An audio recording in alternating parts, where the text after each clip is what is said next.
यहाँ पर अगर आप जो है बटन दबा करके जो है आप बात कर सकते हो। सेकंड टोल के बाद आपको ध्यान देना पड़ेगा कि 107 किलोमीटर क्रॉस जैसे होगा ना लैंड, ये कि 107 किलोमीटर निकल गया, उसके बाद से आपको गाड़ी को लेफ्ट कर लेना है। मैं बहुत इंजॉय कर रही हूँ। जैसे कि बक्सर हो गया, आपका आरा हो गया, छपरा हो गया, यही वो पुल है जिस सब के चक्कर में ना रात में मैं ट्रैवल करने से जो है बचता हूँ।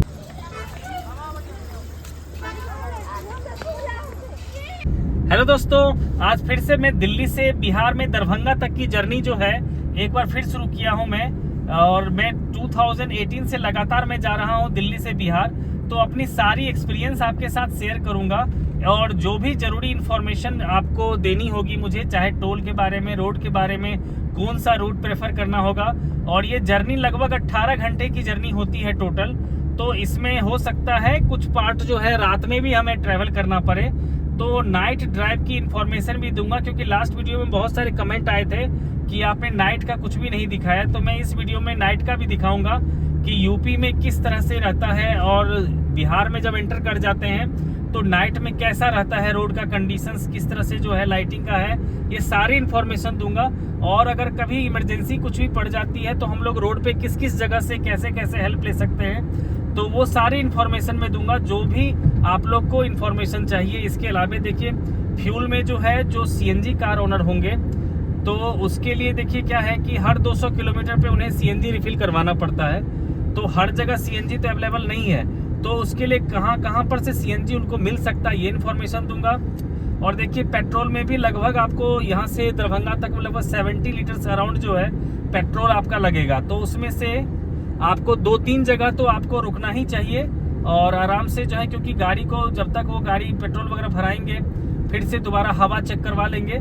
तो ये सारी इन्फॉर्मेशन दूंगा कि कौन सा जगह बेस्ट होगा आपके लिए, क्योंकि उसमें गाड़ी को भी रेस्ट मिल जाएगा और आपके लिए भी वहाँ पर ज़्यादा ऑप्शंस होगा रेस्ट वगैरह करने के लिए। तो ये सारी इन्फॉर्मेशन दूंगा, मतलब जितनी भी इन्फॉर्मेशन ज़रूरत होगी, जो रास्ते में इंपॉर्टेंट प्लेसेस होगा जहाँ से हम गुजरेंगे, उसकी इन्फॉर्मेशन भी आपको मैं देता चलूँगा। तो दोस्तों हम अपनी जर्नी को शुरू करते हैं। यमुना एक्सप्रेसवे मुख्य रूप से ग्रेटर नोएडा को अलीगढ़, मथुरा और आगरा से कनेक्ट करता है। तो दोस्तों हम लोग फाइनली जो है अब ग्रेटर नोएडा में हम लोग पहुंच गए हैं, बल्कि यूँ सोच लीजिए पहुंचने वाले हैं हम लोग और यमुना एक्सप्रेसवे पर।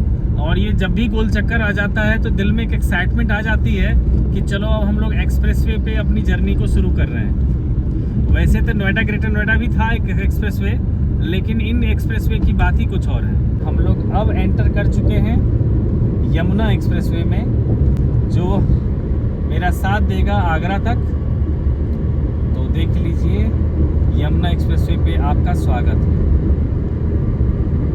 आगे मेरे भाई भी हैं, कज़न, जो कि हमें ज्वाइन करेंगे।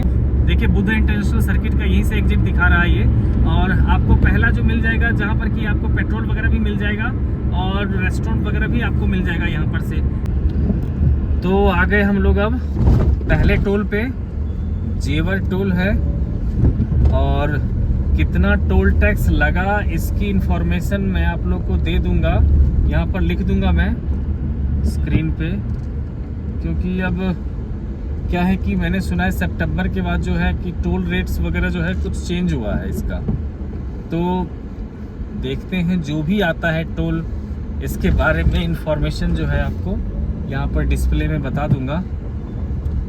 और पार करते हैं, और वहीं पर मेरा कज़न भी वेट कर रहा है, उसको भी मिल करके फिर साथ साथ हम लोग जर्नी को शुरू करते हैं।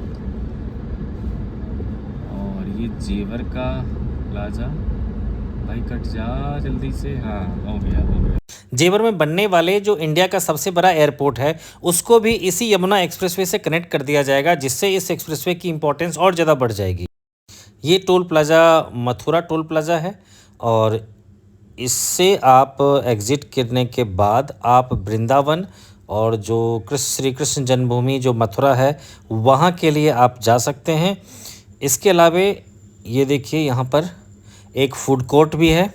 मोस्टली क्या होता है, हर एक टोल के बाद कुछ न कुछ फूड कोर्ट आता है, तो ये एक नेक्स्ट फूड कोर्ट है जहाँ पर पेट्रोल पंप तो नहीं है, तो वहाँ फूड कोर्ट में आप रेस्ट रूम वगैरह भी है, तो उसके अलावा लेकिन अगर आप चाहते हैं कि पेट्रोल डीजल या सीएनजी लेना चाहते हैं तो आपको ध्यान रखना पड़ेगा कि इस एक्सप्रेसवे पे जो एक माइलस्टोन होता है उसमें 107 किलोमीटर के बाद और 108 किलोमीटर के बीच में एग्जैक्टली क्या होता है, एक गैप आता है जहाँ पर कि आपको पेट्रोल डीजल सीएनजी रेस्टोरेंट्स और बाकी फूड कोर्ट्स भी अवेलेबल है।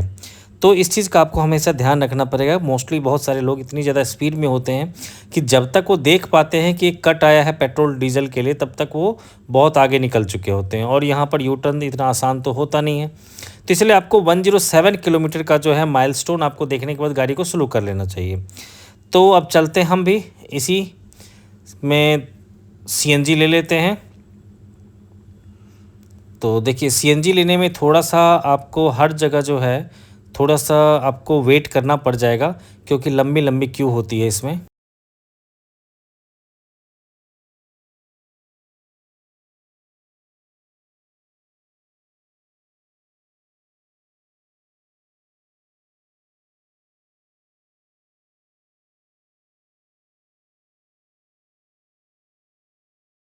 तो दोस्तों हमने सीएनजी फाइनली भरा लिया। यहाँ पर देखो एक तो प्राइस लिखा हुआ था बाहर में 89 का, लेकिन दिया है 91 का।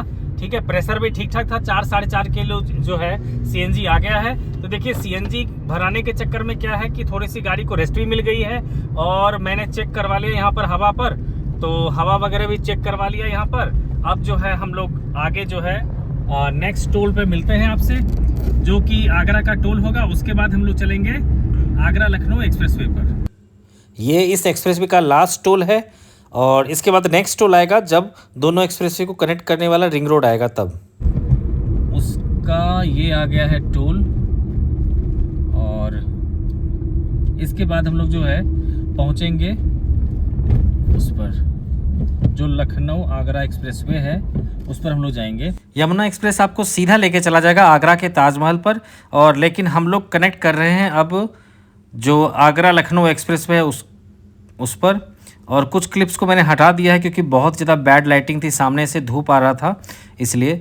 तो हम लोग आ चुके हैं आगरा लखनऊ एक्सप्रेसवे पर और आगरा लखनऊ एक्सप्रेसवे का ये फर्स्ट टोल है। यहाँ पर 655 रुपीज़ का आपको टोल लगेगा। और ऐसे ही एक और टोल है जो लास्ट में आता है इस जो एक्सप्रेसवे है इसके। इसी तरह से 2 रेस्ट एरिया भी है जहाँ पर मेन फैसिलिटीज़ में आपको देखिए कि फ्री पार्किंग मिलता है। इसके अलावा पेट्रोल डीजल के साथ साथ जो है अच्छे अच्छे फूड के भी ऑप्शंस यहाँ पर हैं। तो फॉर्चुनेटली कुछ जो फॉरेन के जो टूरिस्ट थे वो सब भी आए थे, तो उनसे भी इंटरेक्शन का मौका लगा हमें।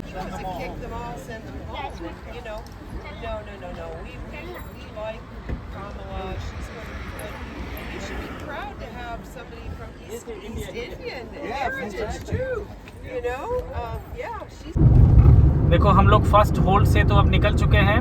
फर्स्ट होल्ड पे थोड़ा सा स्नैक्स चाय वगैरह सब ले लिया और फर्स्ट होल्ड पे सबसे अट्रैक्टिव चीज़ ये हुआ कि बहुत सारे जो है फॉरेन टूरिस्ट जो थे वो आए हुए थे, उनसे भी मिला और वो कैलिफोर्निया से थे बेसिकली। अगर होगा तो मैं फ़ोटो लगा दूंगा। और मैंने थोड़ा सा जो है अपनी तरफ से डोनाल्ड ट्रंप को कहा सपोर्ट करने के लिए, बट वो लोग कह रहे थे कि डोनाल्ड ट्रंप जो है अच्छा इंसान नहीं है और वो लोग कमला हैरिस के सपोर्टर हैं। तो कोई बात नहीं, एक्चुअली क्या होता है कि जब कोई फॉरेन का कोई भी आता है बंदा तो हम लोग को थोड़ा सा तो रहता ही है कि भाई पता करे कहाँ का है। तो देखो यहाँ पर जो है पेट्रोल वगैरह का तो ऑप्शन था यहाँ पर, और सीएनजी लेने के लिए अगर जिसको सीएनजी लेना होगा उसको एग्जैक्टली 2 किलोमीटर आगे आकर के, जैसे 101 पर था वो आपका रेस्ट जो था रेस्ट हाउस कह लो या जहाँ पर भी रुके थे हम लोग, तो वहाँ से 2 किलोमीटर आगे आकर के जो है ना आपको यू टर्न लेके जाना पड़ेगा दूसरी तरफ सीएनजी लेने के लिए। तो दूसरी तरफ क्या है कि सीएनजी अवेलेबल है, तो वहाँ से फिर लेकर के फिर आपको यू टर्न लेकर के वापस आपको इसी रोड पे आना पड़ेगा। और इसमें टोल टैक्स में हार्डली आपको 10 to 15 रुपीज़ एक्स्ट्रा आपको उसमें पे करना पड़ेगा, क्योंकि एक बार आपको एग्जिट करना पड़ेगा और फिर एक बार फिर से इन करना पड़ेगा। इसमें जो आपको टोटल लगने वाला है यहाँ से लखनऊ तक के लिए जो भी टोल टैक्स लगेगा उसमें 15 रुपीज़ आपको जो है उसमें एक्स्ट्रा लगेगा। तो इसके लिए अगर आप सीएनजी लेना चाहते हैं तो, लेकिन मुझे भी सीएनजी लेना था तो मैंने सोचा कि चलो नेक्स्ट जो होल्ड आएगा सेकंड होल्ड वहाँ पर भी सीएनजी मिल जाती है, तो मैंने कहा चलो कोई बात नहीं पेट्रोल पे ही चला लेंगे, ठीक है। लेकिन मैं उस तरफ नहीं गया। इस जर्नी में ड्राइविंग में सबसे बढ़िया मज़ा आता है आपको इसी एक्सप्रेसवे पे ड्राइव करने में, जो बिल्कुल स्मूथ ड्राइविंग होती है।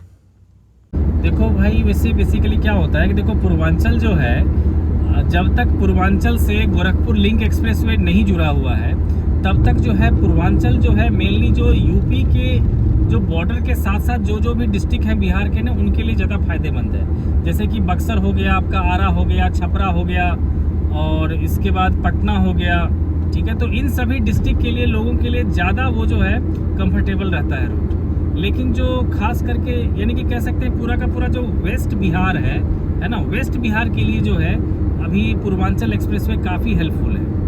लेकिन जो नॉर्थ बिहार का एरिया है या ईस्ट बिहार का एरिया है, जैसे कि मान लीजिए मुजफ्फरपुर हो गया, दरभंगा हो गया, समस्तीपुर हो गया, सीतामढ़ी हो गया, तो इन सभी जगहों के लोगों के लिए जो है अभी भी जो है ये NH27 वाला ही रास्ता जो है ये बेस्ट अभी रास्ता है। क्योंकि क्या होता है कि पूर्वांचल से उतरने के बाद उन्हें जो है बहुत ज़्यादा जो है बहुत छोटी छोटी सड़कें से जाना पड़ता है, और वो पुराना रास्ता है, तो उसमें क्या होता है कभी भी अगर आप जाम में फंस गए तो बहुत लंबा जाम लग जाता है। और उधर क्या होता है ट्रक वगैरह बहुत ज़्यादा चलता है, क्योंकि बालू को लेकर के आता है वो, तो उस सब के कारण जो है कि गाड़ी को मैंने कार को चलाने में बहुत ज़्यादा दिक्कत होती है लोगों को।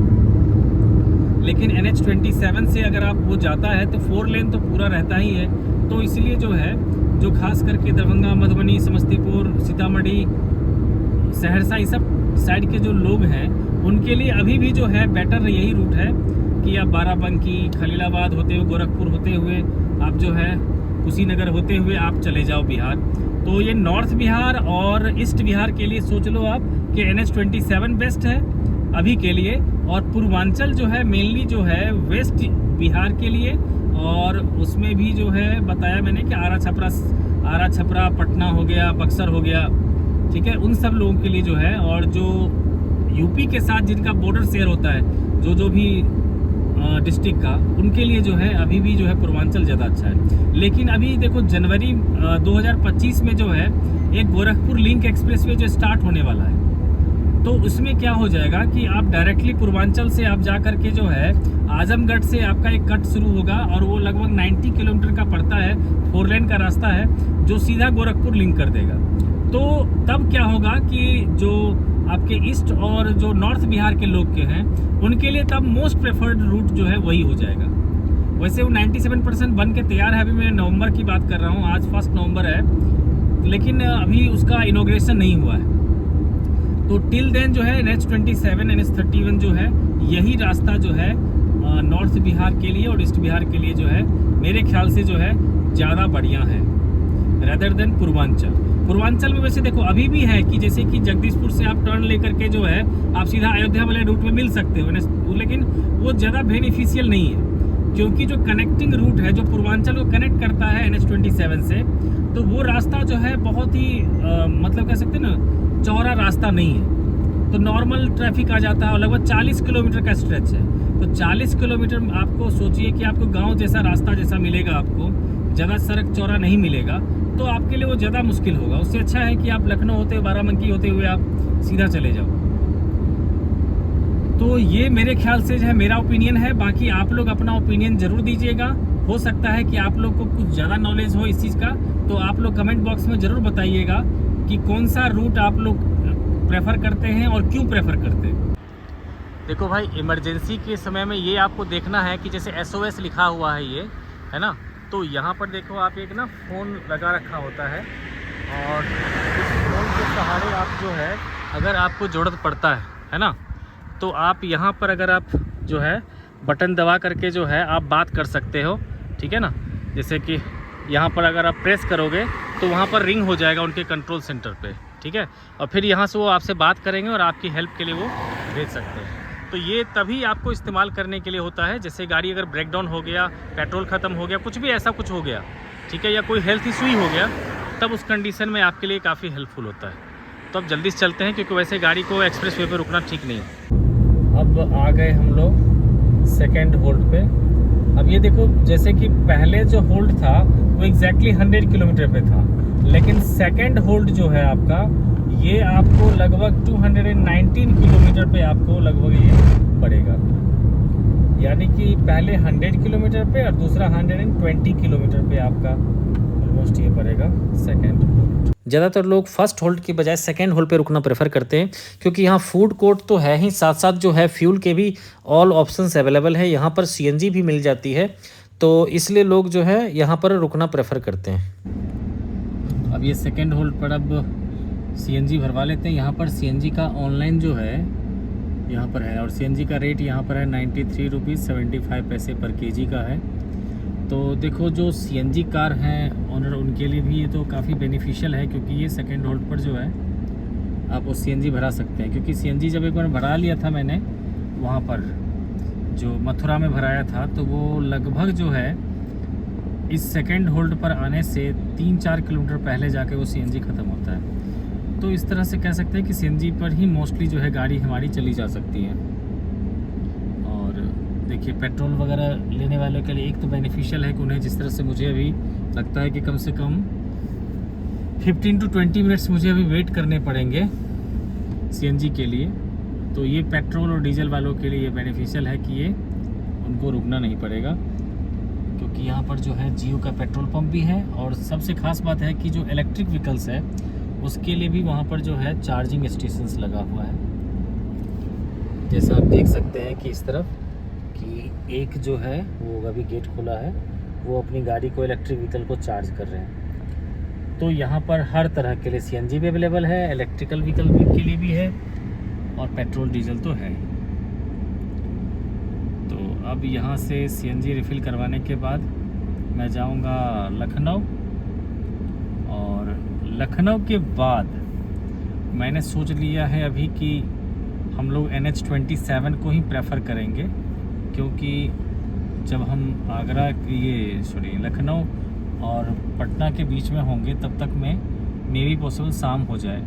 तो फिर वहाँ से निकलने के बाद रात में मुझे पूरा का पूरा रास्ता जो है वो ट्रैवल करना पड़ेगा, वो जो कंफर्टेबल नहीं है, क्योंकि काफ़ी छोटा छोटा रास्ता है और ट्रक बहुत ज़्यादा है। तो वो रास्ता वैसे पूर्वांचल वगैरह जो है वो फैमिली के साथ के लिए ठीक है अगर दिन में ट्रैवल करते हैं तो, और रात में थोड़ा सा अवॉइड करना चाहिए, क्योंकि कहीं भी अगर दिक्कत हो सकती है। तो खैर जो लोग उससे जाते हैं मैं उन्हें डरा नहीं रहा, ठीक है, बल्कि बहुत ही अच्छा एक्सप्रेसवे है।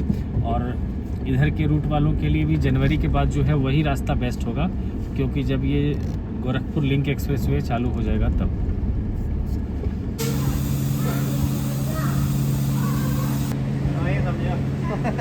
नौ पहुंच गया ना, बहुत बढ़िया। ये एरिया आप जानते ही है कि एरोप्लेन की लैंडिंग के लिए बनाया गया है, कि जितने भी नए एक्सप्रेसवे अब बन रहे हैं उन सभी में जो है ये दिया जाता है, ताकि अगर इमरजेंसी में ज़रूरत पड़े तो एरोप्लेन को यहाँ पर लैंड और टेक ऑफ करवाया जा सके। ये देखिए इमरजेंसी नंबर आता है 1449, इस पर भी कॉल करके अगर आपको कभी ज़रूरत पड़े तो आप उसके लिए हेल्प ले सकते हैं।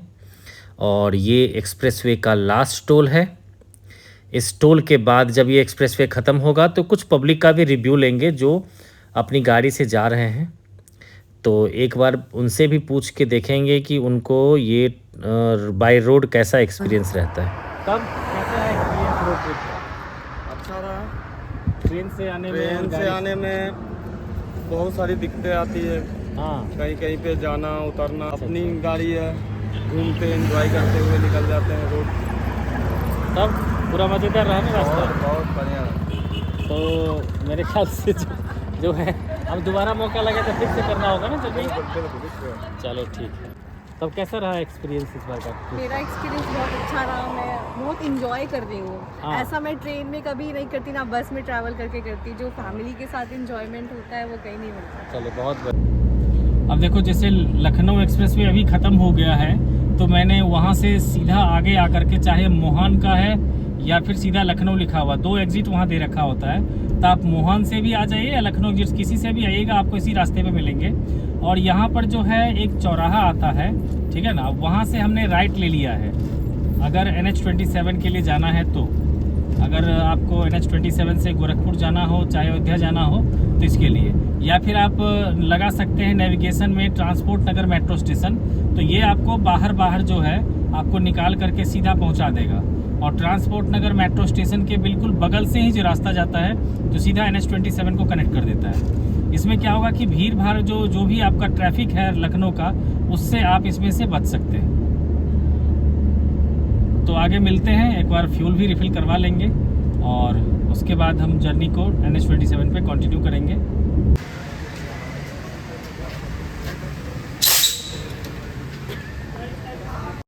अब देखिए ट्रांसपोर्ट नगर मेट्रो स्टेशन आने के बाद, ठीक है, मैं तो चला गया था CNG रिफ़िल करवाने के लिए आगे, बट आप लोग जो आओगे तो आप इसी रास्ते से, जो सामने आपको दिख रहा है रास्ता, उसी रास्ते से आप आओगे और यहाँ पर सीधा लेफ़्ट ले लोगे और ये आपको पूरा का पूरा जो है सीधा NH27 में कनेक्ट कर देगा। कहीं कोई ट्रैफिक नहीं होगा। बस ध्यान रखना है कि स्टार्टिंग में आपको बताया था मैंने, ट्रांसपोर्ट नगर मेट्रो स्टेशन का जो है आपको लगाना है नेविगेशन। अगर नेविगेशन नहीं भी लगाते हैं तो आप जो लिखा हुआ है लखनऊ या मोहन लिखा हुआ है, उन दोनों ही रास्ते से आप अगर आते हैं आगे, तो एक आगे आता है चौराहा, जिसमें राइट साइड जो है ना एक फ्लाईओवर की तरफ जाती है, तो वही फ्लाईओवर आपको पकड़ना है। और लगभग वो फ्लाईओवर 6-7 किलोमीटर या हो सकता है 8-9 किलोमीटर भी हो, तो उसी को आपको पकड़े रहना। बीच में आपको नेविगेशन कहेगा कि टेक लेफ्ट टेक राइट कुछ कहेगा, लेकिन आपको कुछ नहीं सुनना है, आपको सीधा आगे आते जाना है। और वहाँ पर एक काशीराम जी का जो है एक गेट जैसा बना हुआ है, लिखा हुआ काशीराम जी का, और वहीं पर आपको मेट्रो जो है ना दिख जाएगा मेट्रो। तो उस रेड लाइट से आप राइट ले लेंगे और सीधा जो है 2 मेट्रो स्टेशन आगे पड़ेगा ट्रांसपोर्ट नगर, और वहाँ से आप लेफ्ट लेते हुए आप इस NH27 को कनेक्ट करने वाली जो है बाहर वाली जो है रोड पे आप आ जाएंगे। नहीं तो आपको वो पूरे सिटी में घुमाता रहेगा वो। ये रास्ता काफ़ी शानदार रास्ता है लखनऊ का, जो आपको NH27 से कनेक्ट करेगा, क्योंकि इस रास्ते में आप जो है आराम से बहुत कम ट्रैफिक में आप हाई स्पीड से अपनी गाड़ी को भगा करके आप पहुंच सकते हैं। और दूसरी बात जो है, लखनऊ की जो खूबसूरत जो बिल्डिंग्स हैं उस सबको भी देखते हुए जा सकते हैं। क्योंकि जब नेविगेशन से हम लोग नॉर्मली पहले जाते थे तो उसमें वो पता नहीं कैसे कैसे लेके चला जाता, कभी भी किसी गली में फंसा देता था, और फिर उसके बाद फिर बैक करो गाड़ी को, फिर निकाल के दूसरी गली में जाओ, और पता नहीं कैसे कैसे छोटे छोटे रास्ते पे लेके चला जाता था वो, जो काफ़ी ख़तरनाक हो सकता था आपके लिए। क्योंकि कभी भी आप जो है बीच बाज़ार में पहुंच जाते, जिसके कारण फिर बैक करना मुश्किल होता। बट इस रास्ते में क्या है कि आराम से आप गाड़ी की स्पीड मेंटेन करके रखो और चलते जाओ। तो अब आ गए हैं हम लोग NH27। अब देखिए हम लोग लखनऊ से जो है टर्न ले चुके हैं और अभी देखिए ये NH27 पे चल रहे हैं। आपको इसके रोड कंडीशंस भी दिख रहे होंगे और ट्रैफिक कंडीशंस भी दिख रहे होंगे। जाहिर सी बात है, ये पूर्वांचल एक्सप्रेस वे का तो मुकाबला तो कभी नहीं कर सकता। तो हमने भी डिसाइड किया है कि एक चक्कर लगाएंगे एक बार ना, वहाँ पर भी राम मंदिर से भी हो आएंगे, उसके बाद फिर जर्नी को कंटिन्यू करेंगे। अब देखिए ये जो इन्फॉर्मेशन अभी बता रहा हूँ मैं, ये सिर्फ CNG कार ओनर के लिए है, कि जैसे मैंने आप लोगों को बोला था ट्रांसपोर्ट नगर मेट्रो स्टेशन आप आ जाइएगा, है ना, वहाँ से लेफ्ट टर्न ले लीजिएगा, ठीक है। और उसके बाद अगर आपको लगता है कि हार्डली 50-60 किलोमीटर अगर आपका CNG चल जाएगा आपका, तो फिर आप वहाँ से सीधा चले जाइए, कहीं CNG भराने की ज़रूरत नहीं है। और ये बाराबंकी जो है, ये बाराबंकी में आपको जो है मिल जाएगा CNG, आप यहाँ भराइए, कोई ज़्यादा रस नहीं, ठीक है, आराम से भरा करके चल जाइए। लेकिन अगर मान लीजिए आपका CNG ख़त्म हो चुका है, देन आपके लिए क्या है कि जैसे मैंने बताया ट्रांसपोर्ट नगर मेट्रो स्टेशन, उससे एक मेट्रो स्टेशन आगे है अमौसी, और अमौसी से लगभग 200 मीटर आगे जाकर के यू टर्न लेकर के आप आइएगा, तो गेल का जो है 24 घंटे वाला जो है CNG स्टेशन है, आप वहाँ पर CNG भरवा सकते हैं। ये देखिए CNG स्टेशन जो है आपका आ गया, ये टोरेंट का CNG है, यहाँ आप आराम से जो है CNG भरवा सकते हैं। आप उसमें लखनऊ का जो है CNG स्टेशन ढूंढने की आपको ज़रूरत नहीं है, अगर आपके पास 50 किलोमीटर और CNG चलने के लिए अवेलेबल है तो। देखिए ये है NH27 का जो है सड़क, हम लोग जा रहे हैं अभी गोरखपुर की तरफ, अयोध्या की तरफ। तो आप खुद ही देख सकते हैं कि रोड की कंडीशंस क्या है, क्या ट्रैफिक के कंडीशंस हैं। तो जाहिर सी बात है पूर्वांचल एक्सप्रेसवे का तो मुकाबला ये नहीं कर सकता, लेकिन फिर भी ठीक है, ऐसा कुछ भी नहीं है कि बहुत ज़्यादा जाम लगा हुआ है या आपको बहुत टाइम लगेगा इसमें। अब देखिए क्या था कि मैंने बताया था आपको कि कुछ खट्टे मीठी एक्सपीरियंस भी बताऊंगा मैं, हो सकता है आप लोग के जो है वो आप लोग के काम आ जाए, ठीक है। वैसे जो परेशानी होती है वो तो कोई नहीं चाहता किसी दूसरे के साथ भी हो, तो मैं अपनी कुछ परेशानियों को बताता हूँ जो अभी तक में मुझे यहाँ पर ट्रिप में मुझे महसूस हुआ है। आज की ट्रिप नहीं, जो मैं 2018 से लगातार ट्रिप पे जा रहा हूँ दिल्ली टू बिहार में, है ना। तो उसमें जो मेरे कुछ बैड एक्सपीरियंसेस रहे हैं वो भी मैं चाहता हूँ आपसे शेयर करें। जो इंटरेस्टेड होंगे सुन लीजिएगा, नहीं तो फिर आप वीडियो आगे करके जो है दूसरे पार्ट पे आप चले जाइएगा। देखिए क्या था कि एक बार जब हम लोग वहाँ से आ रहे थे, जो 2000 मेरे ख्याल से 18 की बात थी, जबकि राम मंदिर का फैसला हुआ था, तो क्या था कि हम लोग जब रास्ते में थे तो क्या हो गया कि जो रास्ता यानी कि जो NH27 हम लोग आ रहे हैं पकड़ करके, इस NH27 को कर दिया गया था बंद।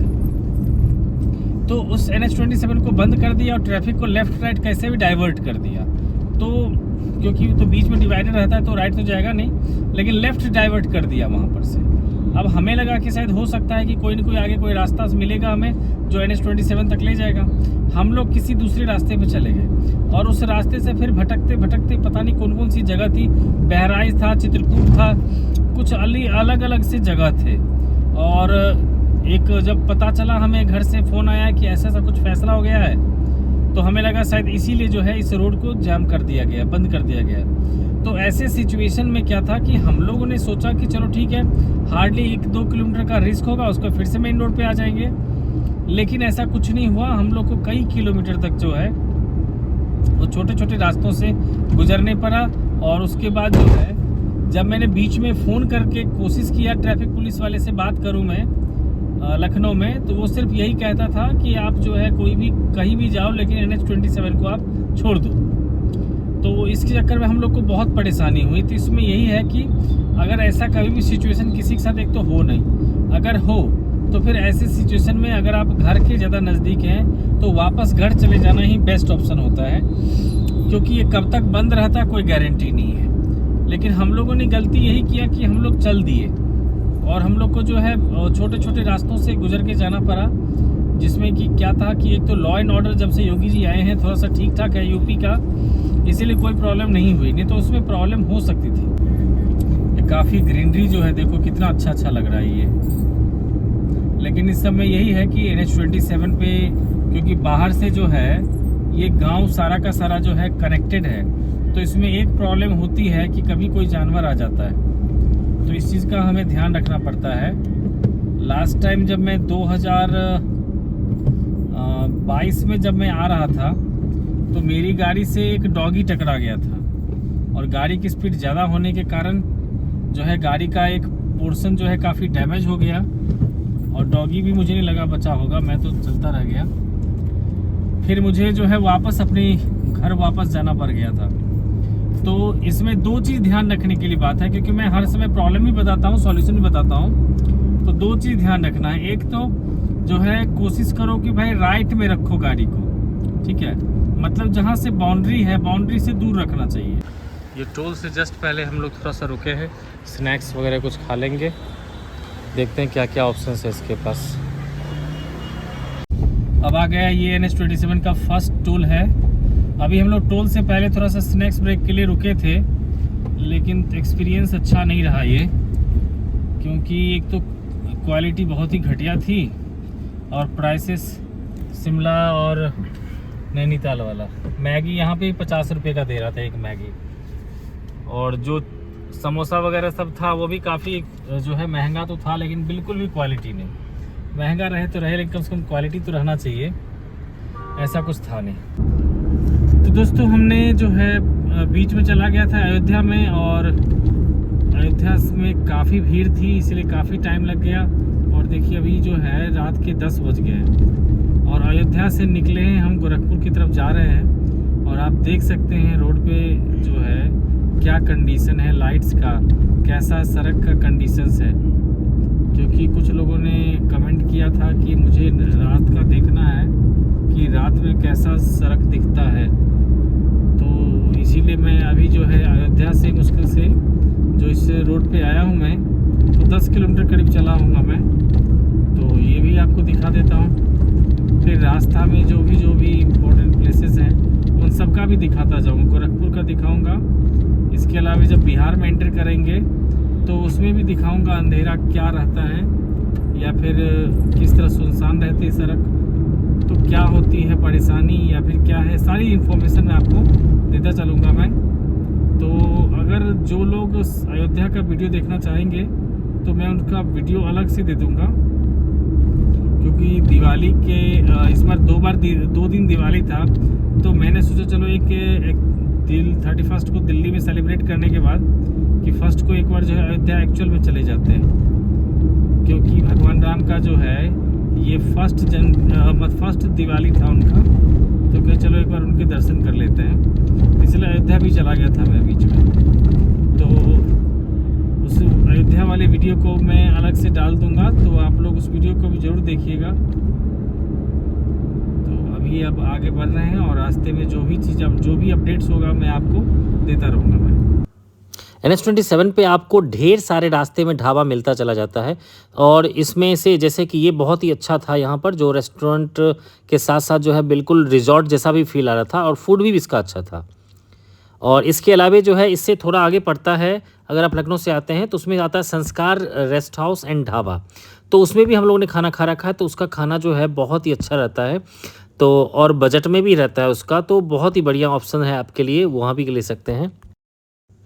जबकि पीछे हमने स्नैक्स लिया था तो उसका मैंने बताया था कि बहुत ही बुरा एक्सपीरियंस था, लेकिन बाकी ढाबा वगैरह जो है बहुत ही अच्छा है।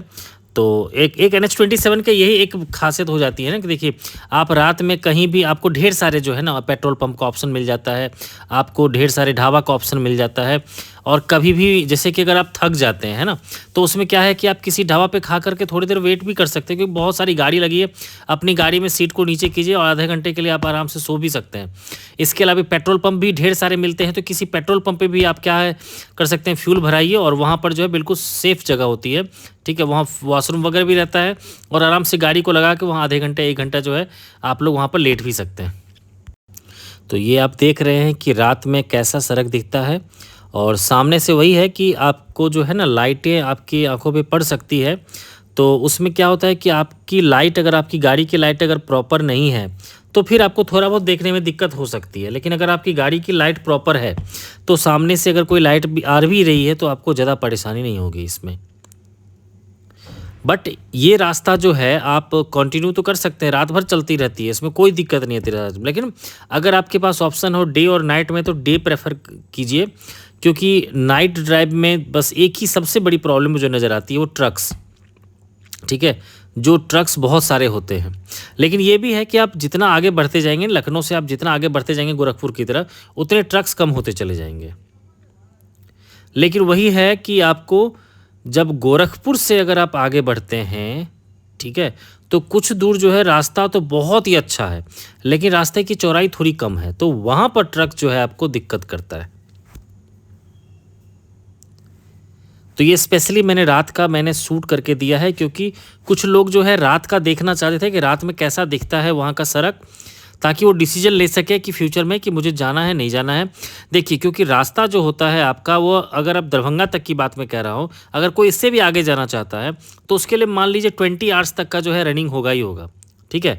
तो उसमें क्या है कि उसके लिए बेस्ट ऑप्शन यही होगा कि आप दिल्ली से आप रात में निकले, जो बेस्ट ऑप्शन होगा वो मैं बता रहा हूँ, दिल्ली में से आप रात में निकले, क्योंकि दिल्ली से जब आप निकलते हैं तो आप लखनऊ तक पहुँचते पहुँचते एक्सप्रेस वे पे होते हैं, और एक्सप्रेस वे पे ज़्यादा ट्रक्स नहीं होते हैं, कम होते हैं, और एक्सप्रेस वे 6 लेन का होता है, तो उसमें क्या होता है कोई ज़्यादा परेशानी नहीं होती है, और आराम से आप जो है आ सकते हैं। और इन सारे जगहों पर फिर आप जो है ना दिन में पहुँचेंगे, तो दिन में थोड़ी सी दिक्कत होती है बाइक को लेकर के, लेकिन वो सब टॉलरेबल होता है।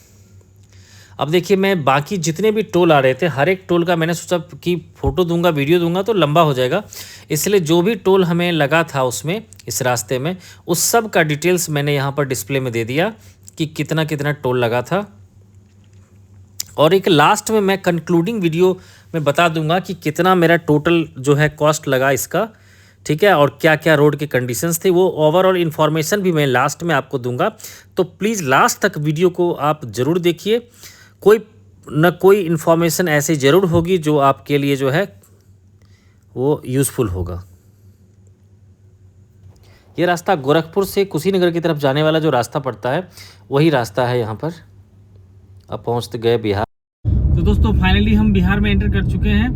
रात में वैसे मैं बिहार में एंटर करने वाला नहीं था, तो हम लोग जो है एक जगह पेट्रोल पंप पे थोड़ी देर के लिए रुक गए थे और उसके बाद जो है आज सुबह होने के बाद तब हम बिहार में एंटर कर रहे हैं। यह है बिहार का चेक पोस्ट और सबसे बड़ी बात है कि यहाँ पर लिक्विड बैन है, इसलिए गाड़ियों की चेकिंग की जा रही है।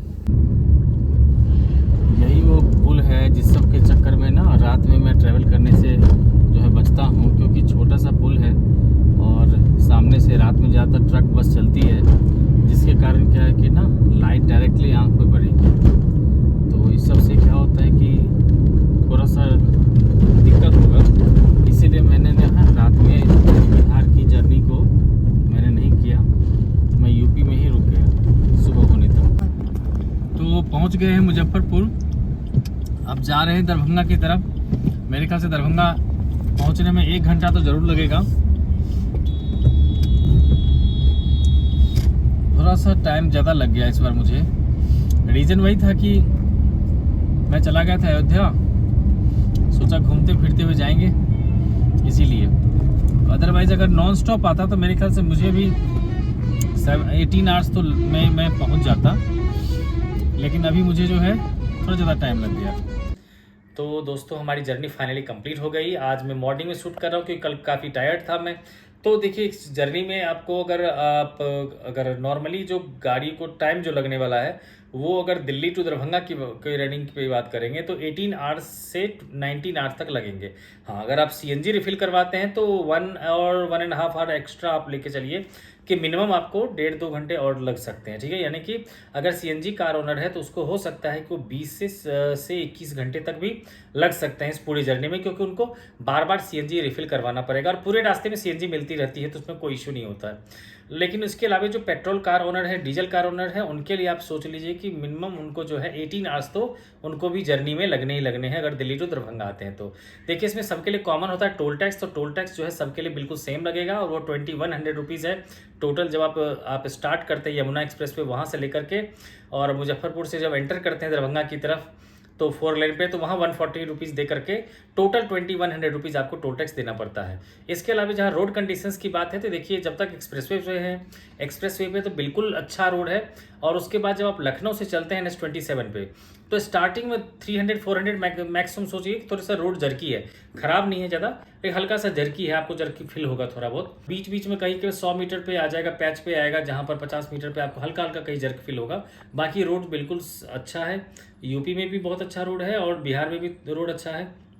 जहाँ तक रात की बात है तो रात में देखिए आपको ट्रक्स जो है ढेर सारा मिलेगा आपको। जो दिन में आपको ट्रक्स नहीं मिलते हैं वो रात में आपको पूरा का पूरा रास्ते में ट्रक मिलेगा। दिन में प्रॉब्लम होती है छोटी छोटी बाइक, छोटी छोटी ऑटो को लेकर के, लेकिन रात में आपको मेजर प्रॉब्लम होने वाली ट्रक्स को लेकर के, क्योंकि ट्रक्स वगैरह सबकी जो लाइट होती है काफ़ी ऊपर से आती है और बीच में देखिए कुछ कुछ जो मेन सिटी है जैसे लखनऊ की तरफ हो गया या फिर बीच में खलीलाबाद वगैरह था तो वहाँ भी कुछ लाइट है। अयोध्या के पास थोड़ी सी लाइट आएगी, स्ट्रीट लाइट आएगी आपको, और सीधा गोरखपुर में स्ट्रीट लाइट्स आएगी, ठीक है।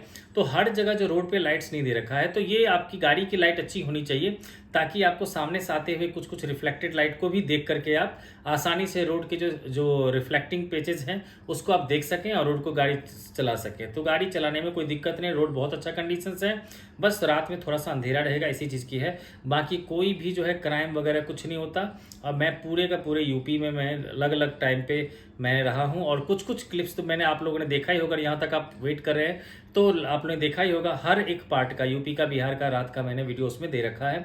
और बिहार में आने के बाद भी आपको मैं बताया था कि एक पुल है जो कि ज़्यादा लंबा नहीं है, बस उसमें क्या है कि 1 वे है वो, तो उसी में ट्रक्स भी आते हैं, बस भी आते हैं और उसी से आपको जाना भी होता है।